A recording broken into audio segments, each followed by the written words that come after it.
Merci beaucoup, Ibrahim.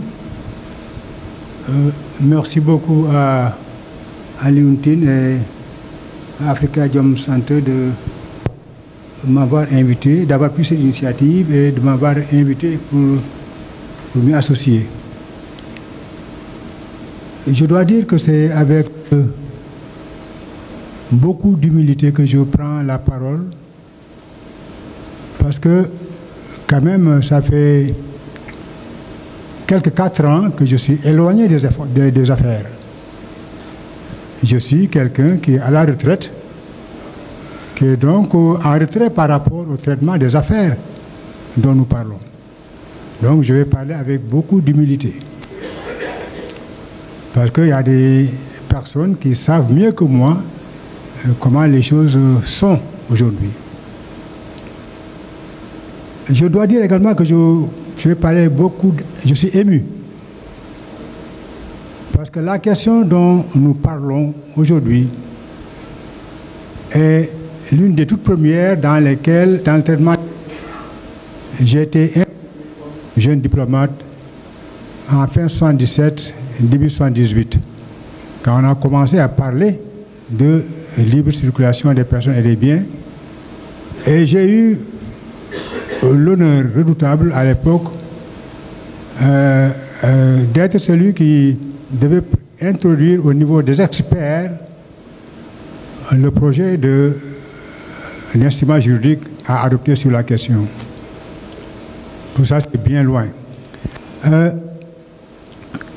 Je dois dire également que mon émotion tient au fait aussi que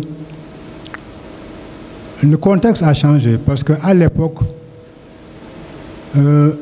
les barrières étaient encore là entre États membres, entre États de notre sous-région.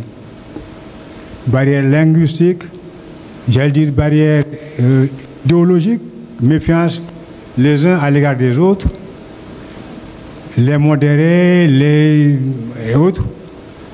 Et souvent, lors des réunions, les participants se regardaient en chien de faïence. Mais ça, c'est peut-être moins important parce que c'est le lot des agents de l'État, des services de l'État, d'être dans des situations inconfortables. Ce que je retiens surtout, ce que je veux qu'on retienne, et en disant cela, je pense aux jeunes, ceux qui ont la lourde responsabilité de faire en sorte que la CEDEAO reste, qu'elle ne périsse pas. Donc je m'adresse à eux pour leur dire que à l'époque, ce n'était pas évident. Et le contexte était marqué par les expulsions de ressortissants d'États membres de la CEDEAO, d'autres pays membres de la CEDEAO. Il y a à Lagos, à Abuja, les gros sacs des bonnes dames, des commerçants, qu'on appelle Ghana Mosugo. Parce qu'à l'époque, c'est avec ces sacs-là que les Ghanéens ou autres là étaient obligés de faire vite pour mettre leurs bagages. Donc le lot commun, la norme était l'expulsion. Aujourd'hui, personne ne pense plus à ça. Et il faut également noter le fait que, quand même, vont nous enorgueillir dans la région d'avoir quand même une citoyenneté de la communauté. Il y a un protocole qui a été adopté, je crois en 1982, qui porte code de la citoyenneté de la CEDEAO. Donc, voilà. Donc, je vais faire des redites parce que, en fait, mon frère Kazishimo, bien que je sois plus âgé que lui d'une dizaine d'années, parce que nous sommes nés le même jour, il a dit tout, Rémi, par rapport à ce qui devait être dit. Mais je vais dire des choses pour que les jeunes perçoivent le tableau et peut-être fixent cela et puissent voir qu'est-ce qu'il y a lieu de faire pour la suite. Je veux surtout que l'espoir que j'ai, que quand même malgré les difficultés, on peut encore avancer. Donc je veux communiquer cet espoir-là. Alors, donc il y avait une méfiance à l'époque. Alors, ayant dit cela, il est bon de noter que l'article 2, paragraphe 2D du traité constitutif de la CEDEAO, c'est cet article-là qui demande aux États membres de réaliser par étapes l'abolition des obstacles à la libre circulation des personnes, des services et des capitaux. Premier élément donc, article 2. L'article 27 du traité va plus loin en disant que en conférant le statut de citoyen de la communauté aux citoyens des États membres et demande aux États membres d'abolir tous les obstacles à la libre circulation et à la résidence, de dispenser les citoyens en question des formalités de visa et de carte de séjour et de leur permettre d'occuper un emploi et d'entreprendre des activités dans leur territoire. Donc, ça c'est l'article, le traité constitutif qui le dit. Et le protocole, et je vais préciser, en fait, la méfiance était telle qu'à l'époque, et le contexte était tellement difficile que pour avancer, parce que certains pays pensaient, disons les choses telles qu'elles sont, beaucoup de pays anglophones pensaient que les francophones étaient laxistes en matière d'octroi de la nationalité. Et que donc, ouvrir la porte, ce serait permettre à des personnes extérieures à la région de bénéficier de la citoyenneté et de bénéficier des avantages. Donc, il a fallu se mettre en confiance. Et pour ce faire, on a constitué des équipes qui ont été dans les différents pays, collecter des informations sur les codes de la nationalité pour montrer qu'il n'y avait pas de laxisme dans les dispositions qui régissent l'octroi de la nationalité des gens en question. Moi, j'ai eu l'honneur d'aller en Mauritanie, au Sénégal, en Gambie, en Côte d'Ivoire, collecter des informations pour indiquer qu'il n'y avait pas de disposition laxiste qui ouvrait la porte à des abus. Un expert capverdien a fait la même chose dans certains pays et un autre du Dahomey a fait la même chose. Donc, alors le protocole a été adopté le 29 mai 1979 et il organise les dispositions qui ont été citées au niveau de l'article 2 et l'article 27 du traité constitutif. Alors, ensuite, il y a eu, le 29 mai 1982, l'adoption d'un protocole qui porte code de la citoyenneté de la CEDEAO, qui également vise à la mise en œuvre des dispositions contenues dans le traité et le protocole. Allant dans le même sens, le protocole révisé du 24 juillet 1993 se fait plus explicite à son article 3, paragraphe 2, qui dit, qui présente la suppression entre les États membres des obstacles à la libre circulation des personnes, des biens, des services et des capitaux, ainsi qu'au droit de résidence et d'établissement, comme une action par laquelle la communauté réalisera les buts et objectifs qui lui sont assignés. Donc, la libre circulation est présentée comme, en fait, un instrument pour faire en sorte que la CEDEAO soit ce qu'elle doit être. Alors, ces formulations suffisent à montrer la grande importance qui est accordée à la libre circulation des personnes, des biens, des services et des capitaux dans l'entreprise d'intégration. Mais il y a mieux que cela, car aux principes et objectifs clairement dédiés à cette ambition, les États membres ont décidé au plus haut niveau d'ajouter des jalons destinés à leur permettre de passer des proclamations aux actes. On a de bonnes dispositions, mais il faut aller au-delà des dispositions. Il faut être en mesure de poser des actes. Il y a également, et moi je fais le lien, il y a également des dispositions prises pour assurer la sécurité des populations et qui ainsi contribuent à l'effectivité de la libre circulation. Parce que si vous n'avez pas une région en sécurité, les personnes ne vont pas circuler. Vous avez beau leur donner le droit, s'il n'y a pas la sécurité, elles ne pourront pas circuler.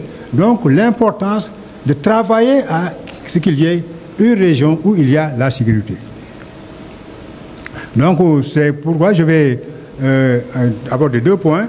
Donc la pose des jalons pour rendre effective la libre circulation des personnes, et également un autre élément, peut-être je dirais 2 ou 3 choses concernant la sécurité. Alors, les mesures, je vais citer des mesures qui font partie de celles qui traduisent clairement la volonté de rendre effective la libre circulation des personnes et des biens.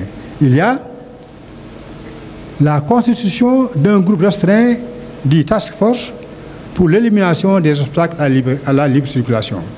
Et ce groupe-là, maintenant je ne sais pas, il faut qu'on trouve une formule, parce que ce groupe, au niveau présidentiel, était dirigé par le président du Faso, qui avait la mission de s'informer pour voir, malgré les dispositions qui ont été prises, malgré ce qui a été proclamé, est-ce qu'on applique le protocole. Donc le souci là est là. Donc les dispositifs sont là, les instruments juridiques sont là, mais est-ce qu'ils sont effectivement appliqués? Il y a également le fait que des postes de contrôle juxtaposés ont été construits au niveau des frontières pour que les gens libres, effectivement, circulent librement. Il y a également, Rémi en a parlé, la création d'un mécanisme régional de suivi de la libre circulation des véhicules de transport inter-État de personnes et de biens. Alors ça également, c'est un élément qui vise à rendre effective la libre circulation. Il y a l'adoption d'une carte d'identité biométrique unique dont la possession suffit à tout citoyen d'un État membre pour voyager à travers l'espace, à s'établir dans tout État membre, donc à jouir pleinement de son statut de citoyen de la communauté. C'est ça la vocation de la carte d'identité biométrique, qui a été bien conçue, qui contient tous les éléments qui renseignent sur le porteur. Donc qui est de nature à tranquilliser ceux qui s'occupent de sécurité. Il y a également la carte brune qui permet également de mettre en confiance ceux qui voyagent par la route, par véhicule. Alors, il y a également, c'est important, parce que ça participe de rendre effective la libre circulation, c'est le lancement du projet d'autoroute Dakar-Abidjan-Lagos, avec maintenant un tronçon maritime pour aller à Dakar. Si on a ça, quand même, c'est quelque chose qui est de nature à faciliter, à rendre effectif l'application, le principe de libre circulation. Il y a également la réalisation de la boucle ferroviaire de l'Afrique de l'Ouest, Niamey-Kaya, Niamey-Cotonou, et interconnexion de la ligne Ouagadougou-Bamako. Également, c'est pour permettre de voyager sans problème, par la route et par le chemin de fer, y compris les pays de l'Interland, les pays enclavés. Cette boucle ferroviaire-là visait à les désenclaver. Et également, il y a le schéma de libéralisation des échanges et la création d'un groupe restreint de task force au niveau présidentiel. Là également, c'est de nature à permettre le développement du commerce intra-régional.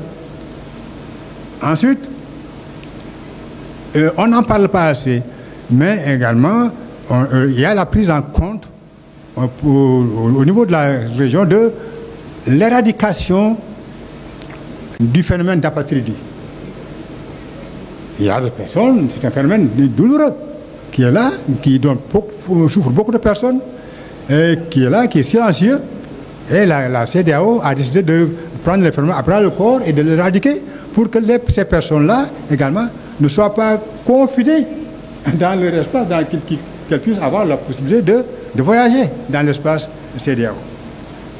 Il y a également, je crois, la création d'une plateforme de dialogue sur l'immigration pour l'Afrique de l'Ouest. Ça également, ça participe des efforts pour rendre effective la libre circulation des personnes et des biens. Et je cite un élément qui peut paraître anodin, mais également la collaboration que la CEDEAO a établie avec la Confédération syndicale des conducteurs routiers pour pouvoir faire remonter les difficultés que ces conducteurs rencontrent et pouvoir avec eux comment régler ces problèmes qui sont sur la route. Parce que rien ne sert d'avoir tout ça et que les gens ont des difficultés sur la route. Il y a donc un système de consultation, de bonne relation qui existe entre la CEDEAO, en tout cas, moi, quand j'ai quitté, ça existait, entre la CEDEAO et la Confédération des conducteurs routiers. Alors, la mise en œuvre de ces mesures a déjà fait de l'espace CEDEAO la région au sein de laquelle les citoyens des pays qui en sont membres circulent le plus librement, même s'il y a encore des améliorations à faire pour éliminer les entraves qui existent encore du fait du comportement d'agents véreux ou insuffisamment informés.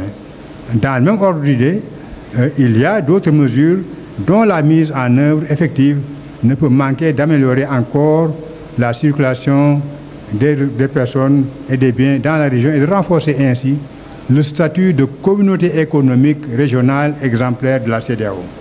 Il s'agit, je vais en donner quelques exemples, c'est des mesures qui participent au renforcement de la sécurité à travers l'adoption d'une convention sur la circulation des armes légères et de petit calibre.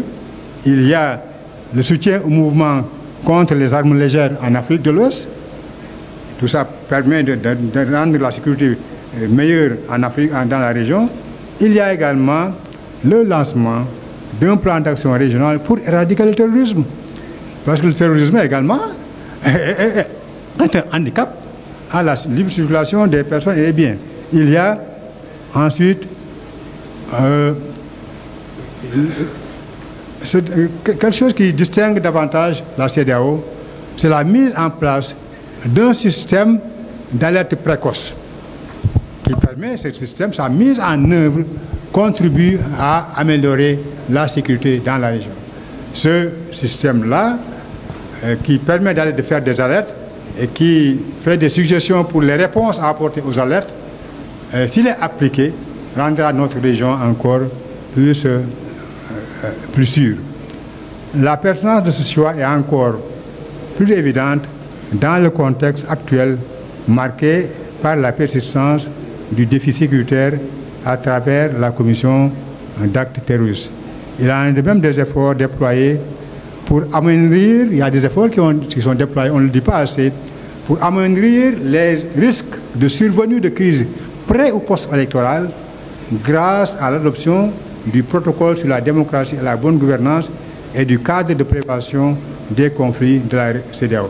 Vous avez vu, pour moi, rendre effective la libre circulation, ça ne s'arrête pas à adopter des dispositions en la matière, à mettre en place des mécanismes. Il faut également faire en sorte que les risques d'insécurité surviennent. Et c'est la raison pour laquelle je pense qu'il faut également prendre en compte ce qui est fait dans ce domaine-là. De tout cela, il ressort que l'objectif d'assurer la libre circulation des personnes et des biens est bien pris en charge par les dirigeants de la CEDEAO à travers l'adoption d'instruments juridiques appropriés et de mesures ayant abouti à la mise en place des mécanismes et de programmes. Mais pour autant, on ne peut pas dire que le principe est appliqué de façon satisfaisante. Le principe est posé, des dispositions ont été prises pour le rendre effectif, mais pour autant, l'application n'est pas satisfaisante. En effet, il y a encore beaucoup de progrès à faire. À ce propos, les dysfonctionnements et manquements notés ont principalement les causes ci-après.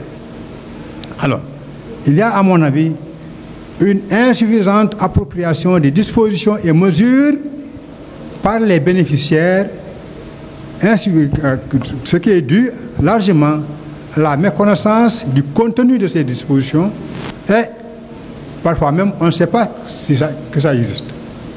Les populations ne sont pas toujours informées. Et les citoyens qui sont informés ne connaissent pas le détail de ces dispositions-là. Donc il y a une insuffisante appropriation.